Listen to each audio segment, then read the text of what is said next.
మంచిర్యాల జిల్లా సింగరేణి బొగ్గు గనుల వద్ద గంభీరమైన పరిస్థితి నెలకొంది.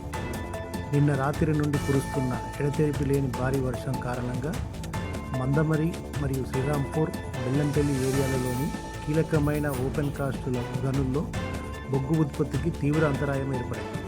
ప్రాజెక్టు పరిధిలోని రహదారులన్నీ అధ్వానంగా బురదమయంగా మారాయి. దీంతో బొగ్గు రవాణా చేయాల్సిన భారీ వాహనాలు ఎక్కడికక్కడే నిలిచిపోయాయి.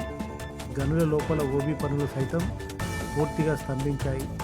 ఈ వర్షం కారణంగా కళ్యాణికని, ఇందారం, శ్రీరాంపూర్ ఓపెన్ కాస్ట్ గనుల్లో రోజుకు సుమారు 28,000 టన్నుల బొగ్గు ఉత్పత్తి ఆటంకం కలిగింది. గత అర్ధరాత్రి నుంచి భారీగా నీరు చేరడంతో మందమరి మరియు శ్రీరాంపూర్ ఓపెన్ కాస్ట్లలో మాత్రమే 20,000 టన్నుల ఉత్పత్తికి విఘాతం ఏర్పడింది. ప్రస్తుతం రాక్ పాయింట్లలో నిల్వ ఉన్న బొగ్గును సరఫరా చేస్తూ పవర్ ప్లాంట్కు ఇబ్బంది కలగకుండా సింగరేణి అధికారులు చర్యలు తీసుకుంటున్నారు.